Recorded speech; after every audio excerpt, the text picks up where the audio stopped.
Hello, I'm Laura Rose, and welcome to my new YouTube channel. Some of you may have followed me over from my old channel where I reviewed a couple Brandon Sanderson books, and you said you wanted to see more videos, so I'm back! Yay, let's talk about books! Ugh, it's so hot with these lights on.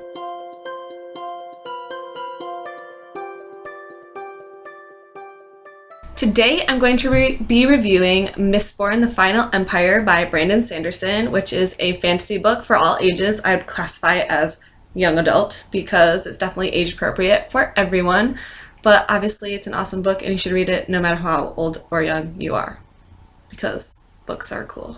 This book had a lot of great themes: oppression, hope, friendship, and trust, and the story follows a group of thieves that seek to overthrow a dictatorship that suppresses the people with the help of a street urchin and magic. Alright, I didn't actually read this book in the form of a book. I read it on my phone. I don't know if you can even see that. It's Mistborn on my cell phone. Da, da, da, da. And the first thing that I noticed when I looked at the book was the title. It's called Mistborn, but then it's called The Final Empire. Actually, this just says Mistborn on it. Right away I was like, what does that mean? It's like a Hermione and Harry thing. And the first thing that happened when I was searching the book out was I was a little confused because The Final Empire sounds like a last book name. Am I right? But no, it's the first book. Mistborn, The Final Empire. The cover is really cool. It has a fully clothed woman on it with a dagger by herself. I thought that was awesome. A lot of times in fantasy, women have to be, scantily clad. Oh, she does kind of have some cleavage. No, I don't know. The shape of the outfit is cool, but she's covered. She's got a dagger, so I was ready. Right away, I'm like, this bitch is about to do some work. Let's read. And then you flip through the pages, or in my case, you scroll through the book. It has a lot of cool graphics in it, and as you know, if you've watched any of my last videos, I'm obsessed with the graphics in the book, and I want to know what they mean. There's spikes, which I know have something to do with the book. If you read, you'll also know. Maps! I found the world map was more important to me, just to get a good layout, but I actually didn't need the maps that much during this book. I assume that the maps will come in more detail in the next books, but we'll see, because I haven't read the next books yet, so. The book has a really good prologue that hooks you. The two main characters are Vin, the street urchin, who is a young girl, and Kelser, the leader of the gang of thieves. And they're working to help a rebellion, and they're working inside that rebellion. So there's a rebellion that wants to overthrow the dictatorship, and this gang of thieves is going to help so they can get a prize.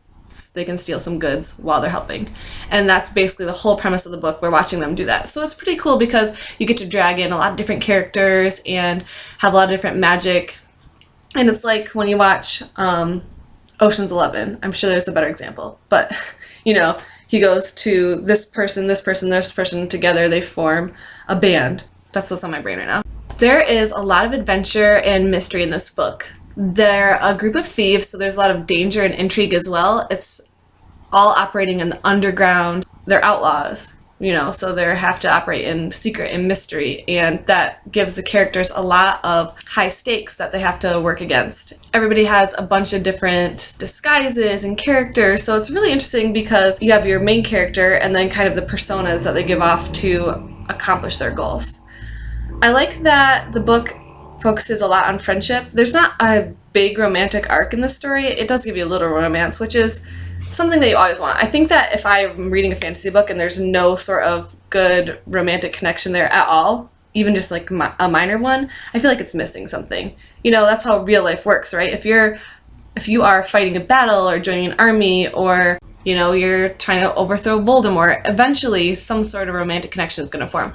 But the book does not focus on that. It's a lot about friendship. It's about trust. It's about learning to value your friendships, but it still has enough romance, so you're like, ooh. The book for me started slow. I would say the beginning was a little repetitive and the characters were a little bit one-sided, but eventually the couple of main characters did arc really well, and I did notice that throughout the book they seem to grow pretty organically. He only does really arc a couple of the main characters, so the rest of the characters, and there's a lot of them, are more static and just there to push the story forward and push our characters into new challenges, which is fine, but I think he does a better job of that in his other series, The Stormlight Archives, which is the only one that I've read so far, which doesn't really count totally, because he's only written 2 books.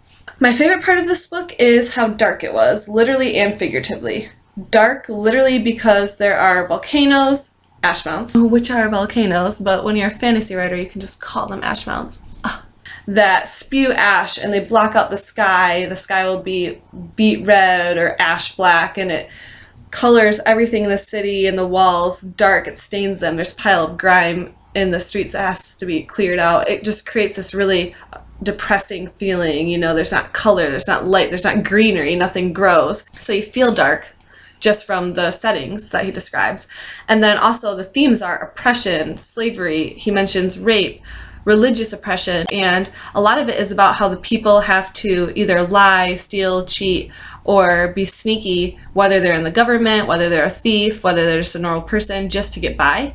So it's a very dark mood to the book. And then the other big theme that contrasts that is the hope that you have even in a period where you're in being suppressed or you're a slave. And at this point in the book, the Final Empire, we're seeing a city that has been oppressed for hundreds and hundreds of years. So they don't have a fight in them anymore. Man, Brandon Sanderson really creates a couple things that are nightmare creatures, and just the way he describes them and the evil that they inspire, or the creepiness that they inspire, and the legends that surround them, it's really cool. I think he does a really good job just with a couple of characters. It just shows that you don't need to create a whole world of creatures if you create a couple really well.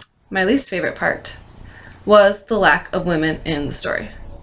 And this is something that we see in fantasy time and time again, and I do have to give some credit to some authors who do give women roles, lots of roles. George R. R. Martin is one of the best examples I can think of. You get a lot of different women doing a lot of different things. But this book has 3 women. I might be wrong, you can go back and count, but Vin, the main character, who of course, you know, the book is centered around her, so she gets something. But other than that, their whole entire crew is all men. There's 2 other women in the book that have names, and they're minor characters. And then that's it. They allude to a mother, and they talk about serving girls. But everyone else that moves the story forward, everyone else that fights, that does cool stuff, all those people are men. Women can do things. I will give you this, Brandon Sanderson. Way of Kings and Words of Radiance both have strong women, so you learn from your mistakes. And maybe in the next book, the second Mistborn book, I don't know what it's called, there'll be lots of women, and I will just eat my words. It's 2015. If you're writing a book, please, for the love of God, put some women characters in it. Thank you. Overall, I'd say yes, read it. It's a solid book. It might be a little predictable. It has a more straightforward plot structure than some of the other fantasies you're going to read. But I stayed up till 2 a.m. both nights that I was trying to finish the book. It starts out slow, but it does have a lot of good action, good characters, a fun introduction to a new world. He really builds this creepy, cool world with a lot of awesome magic, which I didn't even really mention in my review. But yes, there's a lot of magic in this book. Okay. I'm not going to give any of it away. It's a magic book. Just read it. And it's got an awesome ending. This is what I really love about Sanderson. He resolves the whole entire book, the whole story of that book, and he does it well. Satisfying ending. But he also leaves an awesome cliffhanger so that you want to read the next book. And that's a hard balance. I'm happy. I finished the book. I feel good. But I'm also really excited to read the next one. And I can't wait to review it for you guys. So, I don't know. Maybe you agree with me, maybe you don't. But whatever you think about the book or my video, leave it in the comments so we can talk about it. That's why I make these videos, because I want to talk about books with you guys. Alright, hope you have a glittery day. Ha! What if that was my actual sign off? No. Alright, thanks for watching. Subscribe, leave a comment, and if you want a book review, tell me what you want in the comments. I already have a list going, and I'm going to try to hit everything, but I have a feeling that list is going to get a lot longer the more you guys watch. Alright, bye! Thank you!